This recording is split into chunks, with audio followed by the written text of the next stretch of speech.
Magandang hapon Pilipinas at sa buong mundo, sa ulo ng mga balita. Ulat na patay na isa sa mga leader ng Maute Group na si Omar Maute. Patuloy pang kinukumpirma ng militar. Bansang Australia tutulong na rin sa Pilipinas para mapuksa ang Maute militant sa Marawi City.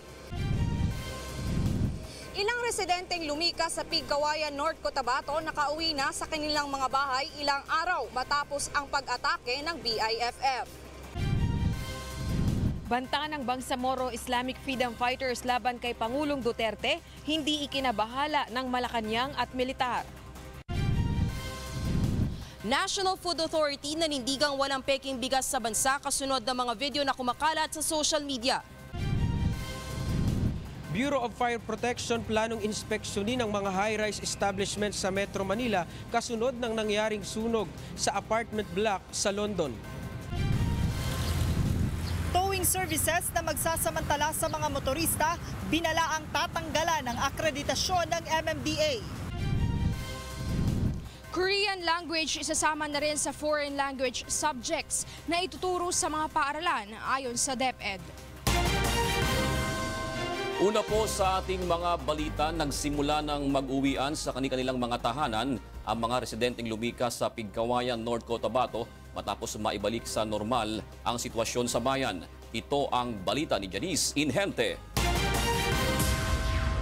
Balik normal na ngayong araw ang bayan ng Pigkawayan, North Cotabato matapos ang isang araw na clearing operation ng militar sa lugar na sinalakay ng mga miyembro ng Bangsamoro Islamic Freedom Fighters noong Miyerkules. As to the report of the PNP and the military, okay naman ang area, is clear naman.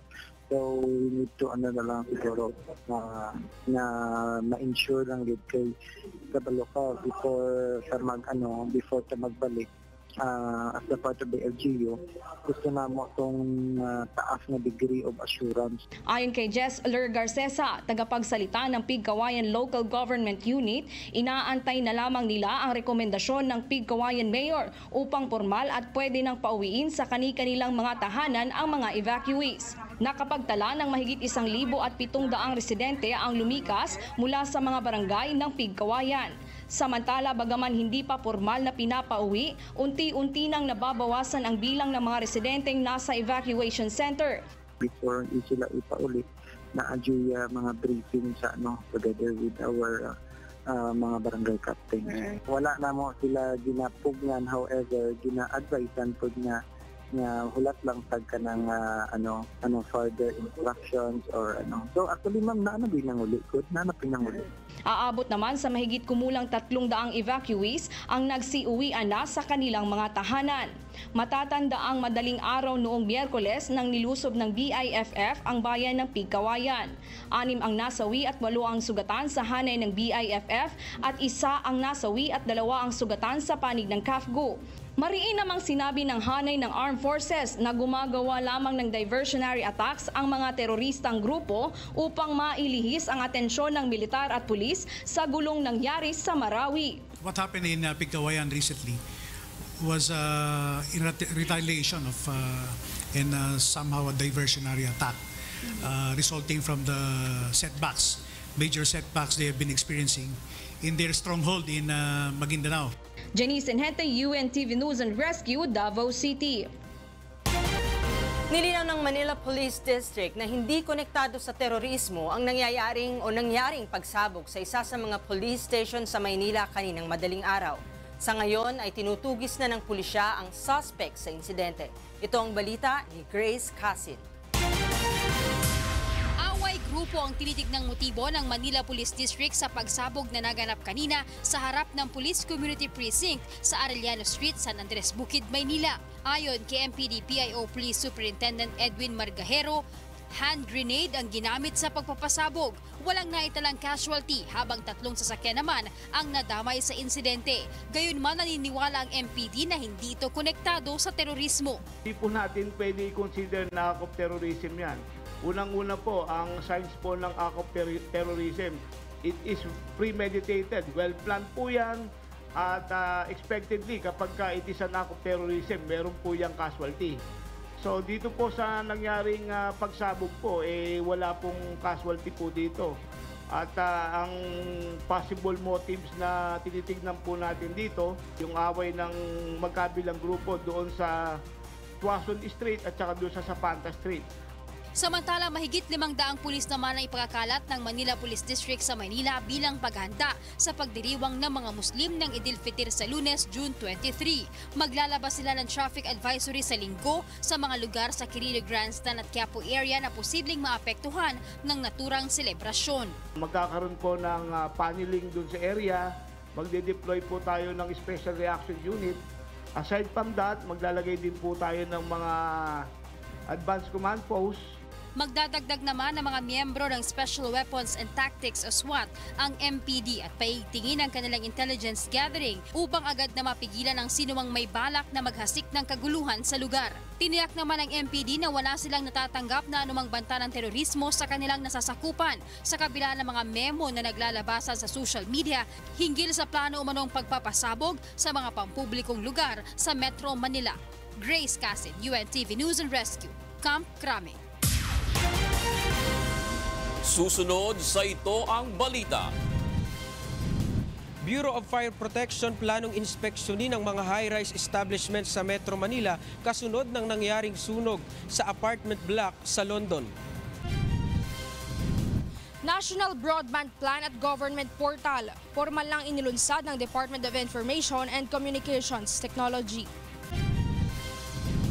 National Food Authority nanindigang walang peking bigas sa bansa kasunod ng mga video na kumakalat sa social media.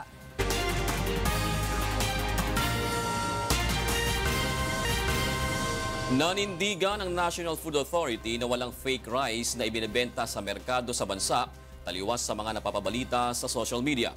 Ito ang balita ni Joyce Balancio.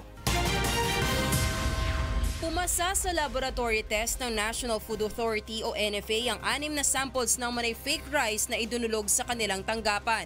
Kabilang sa mga sample ay ang nag-viral sa social media na video post ni Rafael Franco na taga-Bikutan kung saan kita ang binilog at pinatalbog na umano'y peking kanin. Maliban dito, may ilang samples din ang sinuri ang NFA mula sa Borongan, Samar at Dumaguete City na pinaghihinala ang peke rin. Sumailalim ang mga ito sa microscopic analysis, starch analysis at sensory evaluation upang makita kung meron nitong harmful chemicals katulad ng ginagamit sa paggawa ng plastic. Matapos ang masusing pagsisiyasat, napatunayang totoo ang mga bigas, kaya't nanindigan ng NFA na walang fake rice na ibinebenta sa merkado sa bansa. A total of 6 raw rice and 2 cooked rice samples were subjected to analysis by our Food Development Center laboratory. The result of all samples are totoong rice. There is no fake rice.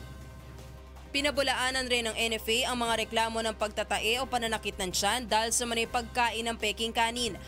Maaring may spoilage na merong mga nakain nila, merong mga bakterya doon na nakakapagpasakit ng tiyan. So, hindi po agad-agad na maaring bigas ang sanhi ng pagkakasakit ng tiyan. Ayon naman sa Grains Retailers Confederation of the Philippines o GRECON, ang pagpapalaganap ng balita tungkol sa peking bigas ay isang propaganda lang laban sa kanilang retailers. Anila kahina-hinala kung bakit nagsipaglabasan ang mga balita sa fake rice kung kailan lean months at manipis ang supply ng bigas. Ganito rin anya ang nangyari noong 2015 kaya't alam niyang posibleng modus operandi lamang ito ng mga nais magmanipula ng supply sa merkado. Katunayan, maiilan na sa kanilang retailers na bumaba na sa kalahati ang kita dahil dito. Ito ginagawa dahil nga everybody wants to create market din naman siguro eh. Kikreate sila ng demand para sarili nila, sariling negosyo.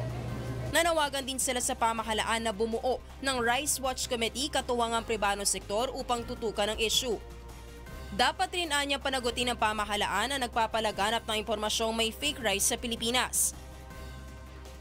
Hinihikayat naman ng National Food Authority ang publiko na mas maging mapanuri at huwag agad maniwala sa mga manibalitang umiikot sa social media patungkol sa may fake rice o peking bigas. At kung sakali mang may mabili sa merkadong pinaghihinala ang peke, suriin muna ang itsura at amoy nito at pinakamainam na magdala ng sample sa NFA Laboratory para makumpirma kung peke ito. Joyce Balancio, UNTV News and Rescue, Quezon City. Isa sa ilalim ng Bureau of Fire Protection sa intensified inspection ang mga high-rise establishments sa Metro Manila. Samantala, aminado naman ang BFP-NCR na hindi sila handa sakaling magkaroon ng sunog sa reyon na gaya ng nangyari sa Grenfell Tower sa London. Ito ang balita ni Maki Libradilla. Naglabas na ng memorandum ang Bureau of Fire Protection National Capital Region sa mga distrito para sa mahigpit na pag-iinspeksyon sa mga high-rise buildings sa Metro Manila. Nasa mahigit 1,700 na establishmento ang kailangang siyasatin ng BFP. Bukod ba ang mga government-owned at PEZA establishments dito sa Metro Manila sa loob ng 45 araw. Kabilang sa titingnan ng BFP ay kung nakakasunod ba ang mga gusali sa fire safety and emergency standards. Dapat din anyang may sariling fire brigade team na sumailalim sa training ng BFP ang isang establishmento na may mahigit 50 occupants. We need to comply because we don't want the same incident that will happen in a high-rise building kagaya dun sa ibang bansa, no? Bibigyan naman ng notice to comply ang makikitaan ng mga kakulangan sa standards. Kung hindi naman susunod ay maaari nilang ipatigil ang operasyon nito o di kaya'y bigyan ng closure order at patawan ng kaukulang multa. Sa ngayon, higit 60 establishmento na ang nabigyan nila ng closure order matapos bumagsak sa safety standards. Ngunit ayon kay Fire Director Quanchu, hindi pa sila handa ngayon sakaling magkaroon ng sunog na gaya ng sa Grenfell Tower sa London kamakailan. Anya, bukod sa may kakulangan sa mga bumbero, hindi rin sapat ang kanilang mga gamit sa ngayon. I admit we don't have the capability, no? Totally capability of addressing a high-rise fire considering that we have a limited ladder truck only. So what we will do is really to climb, no, using the stairwell para makapag-fire operation tayo, and that will cost a lot of time for a firefighting operation. Ito yung isa sa ladder fire truck ng BFP. Yung mga ganitong disenyo ay may kakayanang makaabot ng hanggang sa 8 palapag. Ito din yung ginagamit na pang-rescue at pang-apula sa mga matataas na bahagi ng lugar tulad ng mga high-rise establishments. Sa ngayon ay iilan lamang ito at yung iba ay may kalumaan na rin. Bagamat may budget naman anya na 3 bilyon ng BFP taon-taon, hindi rin nabibili ang mga kailangang gamit dahil sa tagal ng proseso ng procurement ng gobyerno. Kaya pakiusap ng ahensya sa pamahalaan na isama sa prioridad ng gobyerno ang mga pangangailangan ng BFP para sa kahandaan sa mga posibleng malalaking emergency situation. Ang dami yung magagandang mga ekipo na dapat naming mabili and hope mabili namin yung quality na gamit ng BFP. May mga may mga tested fire trucks eh. Alam natin that last 30 years, 25 years. So no need to make assessment or analysis. Maki Libradilla, UNTV News and Rescue, Quezon City. Formal nang inilunsad ng Department of Information and Communications Technology o DICT ngayong araw ang National Broadband Plan at Government Portal. Ito ang balita ni Aiko Miguel. Iprinisinta na ng Department of Information and Communications Technology kaninang umaga ang National Broadband Plan. Layon nitong mabigyan ng mabilis at maayos na internet connection ang mga Pilipino. Kamakailan lamang inilatag na ng DICT ang unang yugto ng libreng Wi-Fi sa EDSA na simula pa lang ng mas malawak na internet connectivity sa Pilipinas. Itong sa Maynila, particularly on sa EDSA, nararamdaman naman na nila. In fact, I am receiving a lot of comments saying as na talagang bumilis. Kasunod nito, plano ring maglagay ng free Wi-Fi connection ang DICT sa mga paaralan at iba pang pampublikong lugar. Ngunit nilinaw din ng DICT na magkakaroon ng limitasyon pa rin ang libreng Wi-Fi upang hindi naman ito magamit sa anumang paglabag sa batas, gaya ng pagbablacklist sa ilang websites gaya ng pornographic sites at mga maaaring gamitin sa security threat ng mga Pilipino. There is of course a cap, no, because something free tends to be abused, no? So there must be some limits of how much an access, because if you get all the bandwidth, then the other people around you, they will not get the same service as you get, no? Ipinakita rin ng DICT ang magiging blueprint ng broadband structure na mag-uugnay sa lahat ng government offices sa Pilipinas o ang National Government Portal.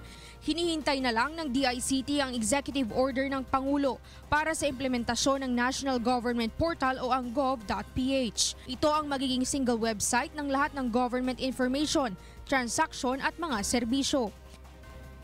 Mandating through an executive order government agencies to integrate and come on board the National Government Portal. So we're waiting for the Office of the President to issue an executive order on the National Government Portal so that we can again accelerate implementation, full implementation of this portal. Tinitingnan na rin ng DICT ang mga kasalukuyang pasilidad ng pamahalaan na tulad ng National Grid Corporation of the Philippines para sa posibleng paggamit ng mga fiber optic network nito sa naturang programa. Aiko Miguel, UNTV News and Rescue, Pasay City. Inilabas na ng Judicial and Bar Council ang listahan ng mga pagpipilian ni Pangulong Rodrigo Duterte bilang kapalit na magreretirong si Supreme Court Associate Justice Bienvenido Reyes. 6 na maestrado ng Court of Appeals at isang Associate Law Dean ang pumasok sa shortlist. Ito ay sina Court of Appeals Presiding Justice Andres Reyes Jr., Associate Justices Rosemary Carandang at Jose Reyes Jr. Pasok din sa shortlist sina Associate Justices Apolinario Bruselas Jr., Japar Dima Ampao, Ami S. Lazaro Javier at si Centro Escolar University School of Law and Jurisprudence Associate Dean Rita Linda Ventura Jimeno.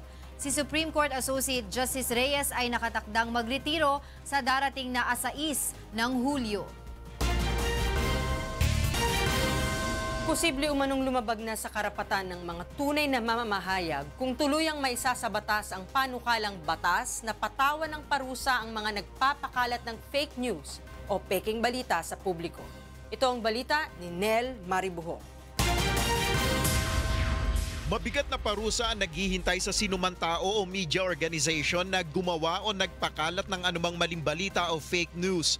Sa panukalang batas na iniakda ni Senator Joel Villanueva, ang mapatutunayang gumagawa ng fake news ay maaaring magmulta ng hanggang 5 million pesos at makulong ng hanggang 5 taon. Sino man na tumutulong sa pagpapakalat ng maling balita ay maaari ring magmulta ng hanggang 3 milyong piso at makulong ng hanggang 3 taon. Maging ang isang media organization o mga nasa social media platform na tumatangging alisin ang isang maling balita ay maaaring magmulta ng mula 10 hanggang 20 million pesos at posibleng makulong ng hanggang 20 taon.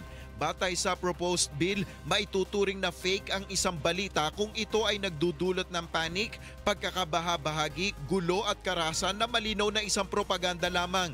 Ngunit ayon kay University of the Philippines Professor Danilo Araw, kailangang liwanagin at idetalye ang bawat probisyon ng panukala dahil sa posibilidad na nilalabag na nito ang karapatan ng mga tunay na mamamahayag.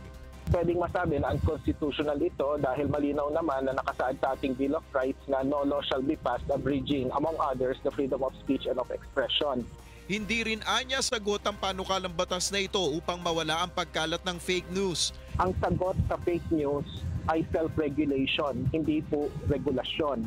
At kung usapin niya ng fake news, ang magsisettle po diyan ay hindi court of law, kundi yung court of public opinion.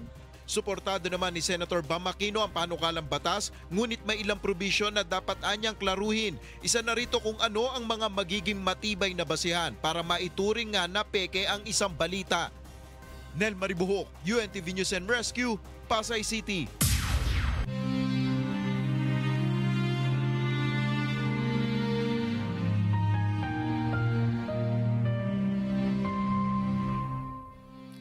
Dalawang 2,769 na araw o mahigit 7 taon na po ang nakalipas mula nang maganap ang malagim na Maguindanao Massacre. Ngunit hanggang ngayon ay naghahanap pa rin tayo ng katarungan sa mga biktima ng malagim na krimen. At sa tila madilim na hinaharap ng kaso, hindi po bibitiw ang UNTV sa labang ito hanggang makamit ang katarungan hindi lamang para sa aming 4 na kasamahan, kundi sa lahat ng mga biktima ng karumal-dumal na pamamaslang. Susunod sa Ito ang Balita. Towing services na magsasamantala sa mga motorista, binalaang tatanggalan ng akreditasyon ng MMDA.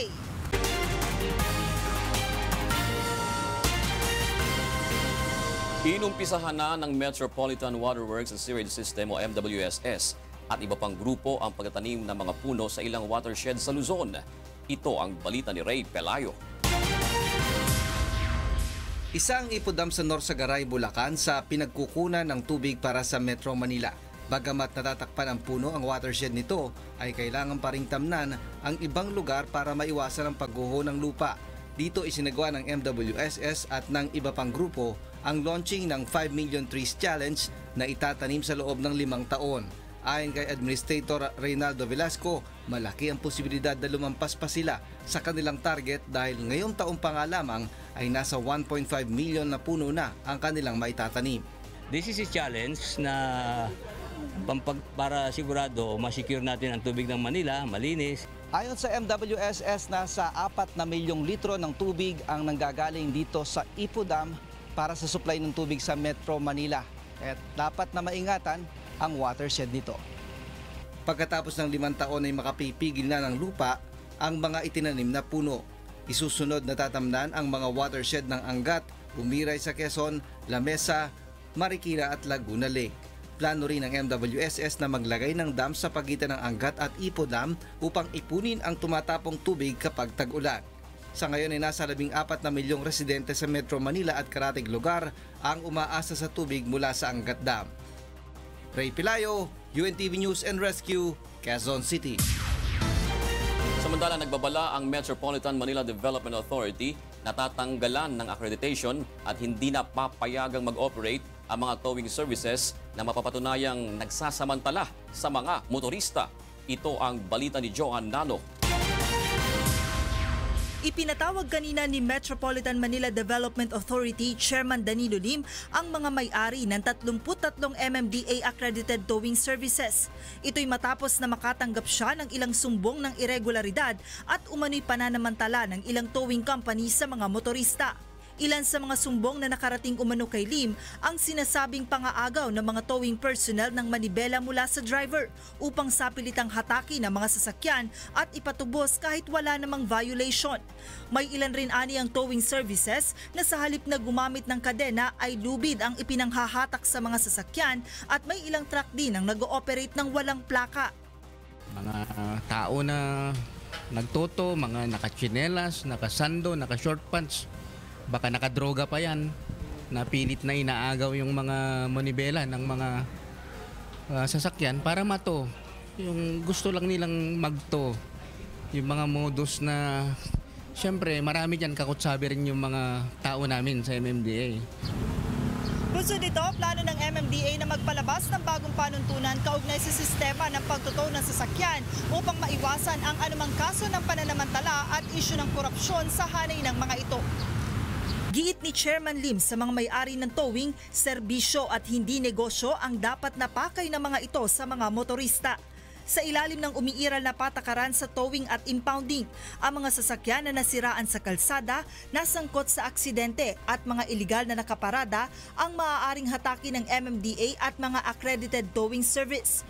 Hindi naman dapat hataki ng truck ang isang sasakyan kung nasa loob o agad na dumating ang driver para itabi ito. Sa halip ay iisyuhan lamang siya ng violation ticket na may multang 500 piso. Subalit kung wala ang driver sa sasakyan, 5 beses nabubusina ang tow truck upang maalerto ito. At kung hindi pa rin darating ay hihilahin na ang sasakyan at kailangan ng tubusin mula sa impounding area. Nais ng MMDA na baguhin ang mga patakarang ito kung saan makikipag-ugnayan rin sila sa Automobile Association of the Philippines upang tularan ang magandang sistema nito sa towing. Nagpahayag naman ng suporta sa gagawing reforma ang mga may-ari ng towing services. Makakatulong naman po siguro, basta susunod lang po.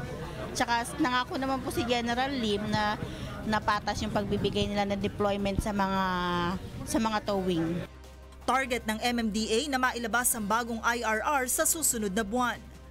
Joan Nano, UNTV News and Rescue, Makati City. Ipinaliwanag naman ng pinuno ng Metropolitan Manila Development Authority o MMDA na hindi kayang madaliin ang pagbibigay solusyon sa problema sa trapiko. Muli rin itong umapila ng mas mahaba pang pasensya sa mga motorista at commuter sa Metro Manila. Ito ang balita ni Joan Nano. Halos 20 taon nang nararanasan ang matinding problema sa trapiko sa Metro Manila ayon sa Metropolitan Manila Development Authority. Sa datos ng ahensya, umaabot na sa 2.7 milyon ang bilang ng mga sasakyan na bumabiyahe sa Kalakhang, Maynila. At dahil panahon na naman ng tag-ulan, inaasahan na lalo pang titindi ang sitwasyon ng trapiko sa mga lansangan. Talagang matraffic talaga pag maulan, lalo na dito sa circle. Ang haba ng traffic dyan, inaabot kami ng 4 na oras, 5 oras bago makarating dito sa MRT. Ay talagang matraffic po. Lalo na kung halimbawa tulad lang sa circle, yung circle laging binabaha ay matraffic. Ayun ang number 1, yung baha. Ayon kay MMDA Chairman Danilo Lim, sa ngayon ay patuloy ang kanilang pagtuklas sa iba't ibang mga pamamaraan upang masolusyonan ang lumalalang problema sa trapiko. Kabilang sa mga ikinokonsidera ang pagpapatupad ng odd-even scheme upang mabawasan ang bilang ng mga sasakyan na bumabiyahe sa mga kalsada kada araw. Subalit kinakailangan muna aniya itong isang guni at kunin ng permiso ng mga mayor ng Metro Manila. Katwiran pa ng opisyal bago pa lamang siya sa kanyang posisyon at aminadong hindi madali na bigyan ng agarang solusyon ang halos 2 dekada ng problema ng mga motorista at commuters. Multisectoral ang approach sa solution dito. Alam ko yung traffic, alam ko yung disappointment ng mga tao. But meantime, yan lang ang mga kalsada natin ngayon eh. Gusto din yung gawin ko yung solusyon. 1 buwan pa lang ako dito. Nang tanungin si Chairman Lim kung kailan nga ba matutuldukan ang problema sa traffic, sagot ng opisyal, huwag ninyo akong ng time dahil hindi ninyo ako pwede itali sa time na yan. Hindi tayo time bound, pero tuloy-tuloy yung ating trabaho. Una nang sinabi ng bagong liderato ng MMDA na wala silang ipatutupad na bagong traffic scheme. Sa halip ay dapat lamang aniyang pairali ng disiplina sa mga motorista upang makabawas sa traffic problem. Paliwanag pa ng MMDA, lubhang marami na ang bilang ng mga sasakyan sa Metro Manila. Kaya't ang isa sa mga nakikita nilang pinaka-epektibong paraan ay ang pagpapatayo ng mga karagdagang infrastruktura na aabutin pa nila ng maraming taon. Joan Nano, UNTV News and Rescue, Makati City. Isasama na ng Department of Education o DepEd ang Korean language sa kanilang Special Program in Foreign Language o SPFL. Kanina, formal lang pinirmahan ni na Education Secretary Leonor Briones at Korean Ambassador to the Philippines, Kim Jae-shin, ang kasunduan para sa pagtuturo ng Korean language sa mga paaralan sa bansa.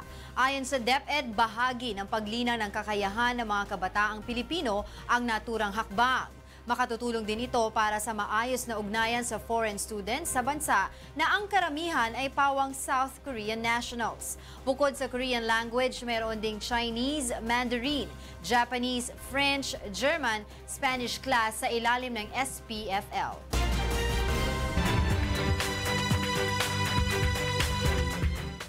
Mayong gabi, una sa atong mga balitang Promdi.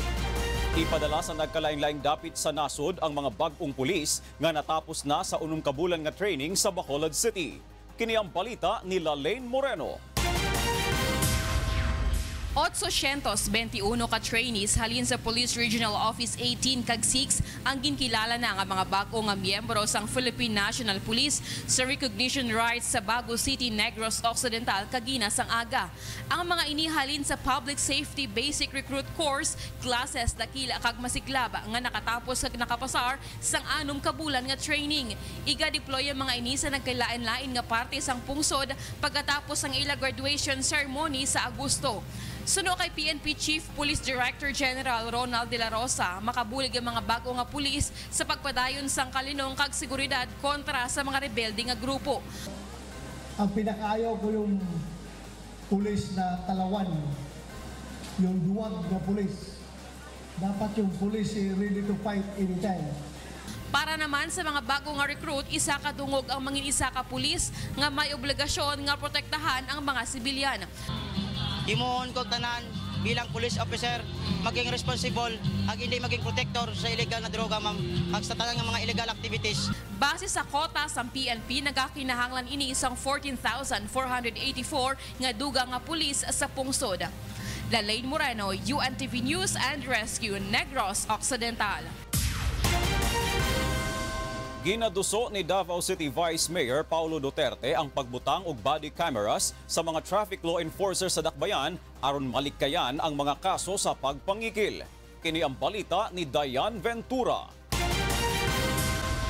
Iputyag ni Davao City Vice Mayor Paulo Duterte ni aging mga adlaw nga nakadawat siya og sumbong nga adunay mga traffic enforcers sa lungsod nga nagadawat og suhol. Some of them are my friends. Nagsulti yun nga na sila ginatagaan sa sulod. Na para di lang sila dakpon og may mga violation. So kana no dapat i-address na labi na sa LTO o LTFRB. Sumala pa ni Vice Mayor Duterte dili consistent ang mga napatuman nga balaod trapiko sa syudad. Isa sa mga nakita niya nga kasulbaran ang pagbutang og body camera sa mga traffic enforcers.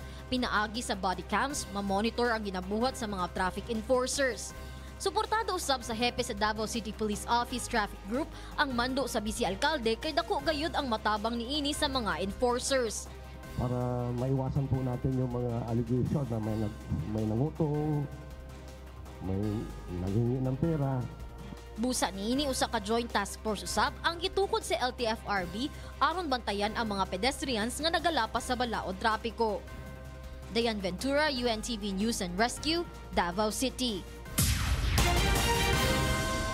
Gina sa ulog karon sa mga Zamboangenyo ang adlaw diin namugna ang pinulungan nga Chabacano. Kini ang balita ni Dante Amento. Diferente actividades ya hace na ciudad de Zamboanga durante del 16 años del Día de Fundación de Chabacano. Ya conducí coro de voz el gobierno local na Centro Latino Paseo del Mar, kaya man centro na levantada del ciudad después el ya sucede 2013 Zamboanga Siege. Ya compite también el mga estudiante desde na otro eskwela na primeramente Chabacano Quiz B. Nainsinyagat ka naman environmente para man saka kami first gayot, pero okay lang te kay third, at least entra kami na runner-up. Kere yo el mga dimiyo kaklase, dimiyo mga pamilya man kwento Chabacano. El primer objeto del celebración para preservar y promotar el lenguaje chabacano. Aminado maskin el mga maestro y maestra que posible perder también este lenguaje si hindi conserva. Prueba de este, mucho ta queda na ciudad que hindi tausa chabacano sino igual del Cebuano, tausug, subanen e otro pa.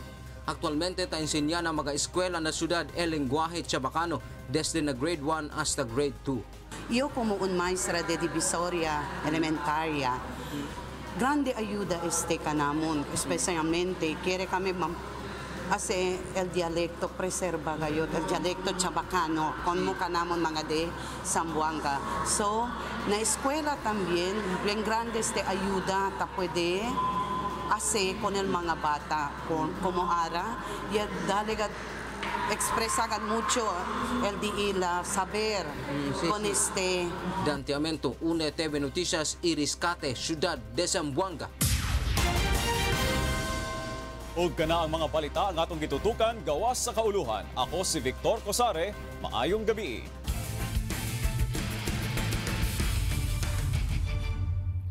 Dalawang kapana-panabik na pares ng sagupaan ng mga koponang naghahangad na makapasok sa finals ng UNTV Cup Executive Face-Off ang idaraos sa Pasig Sports Complex sa darating na linggo. Ito ang balita ni Bernard Dadis. Bust out. Possible timeout here. Mas matinding pag-ensayo ang inihahanda ng off-season Class of 3 champion Judiciary Magis upang maipersa ang rubber match kontra AFP Cavaliers sa semifinals ng UNTV Cup off-season Executive Face-Off sa linggo alas 5 ng hapon sa Pasig City Sports Center. Hawak ngayon ng AFP Cavaliers ang twice-to-beat advantage sa playoffs matapos na talunin sa elimination round noong nakaraang linggo ang PNP sa score na 94-86. Unang nagtuos ang AFP at Judiciary noong June 11 kung saan dinaan sa bilis at mas matinding resistensya ng mga sundalo ang sagupaan upang payukurin ng Magis sa score na 82-68. Bagamat tila tago-puar lamang ang palitan ng score sa una hanggang ikatlong quarter na naigang diskarte ng mga sundalo nang i-full court defense ang mga maestrado at ipersa ang 14 na puntos na abante sa pagtatapos ng ball game. Kaya naman sa muli nilang pagkukrus ng landas ngayong semifinals, mas paghahandaan ng judiciary ang AFP. Hard practice kami para manalo kami ng isa pa. Sisikapin natin na manalo, no? Para makalaro tayo sa finals. Ang Cavaliers naman, mas patitindihin pa ang pressure na ibibigay sa Magis. Yung dating ginawa namin game plan, siguro ganun pa rin. Medyo dadagdag na lang kami. Siyempre, last 2 games na yan, finals na yan. Ibigay na lang namin lahat. Sakaling manalo na ang AFP, ay aakyat na ang koponan sa finals kontra sa magwawagi sa laban ng PNP at DOJ sa first game alas 3 ng hapon. Ang tatanghaling kampyon ay magkakamit ng 1 million pesos na cash prize na itutulong nila sa napiling beneficiary. Bernard Dadis, UNTV News and Rescue, Philippines.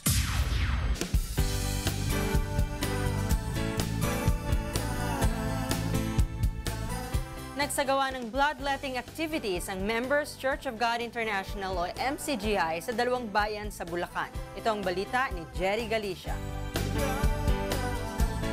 Isa ang bloodletting activity sa mga regular na serbisyo publiko na isinasagawa ng Members Church of God International. Kabilang sa mga mainit na sumusuporta rito ang mga Bulakenyo. Maaga pa lamang ay nakapila na ang mga blood donor mula sa MCGI sa blood drive sa Tarcan, Baliwag at sa bayan ng Balagtas.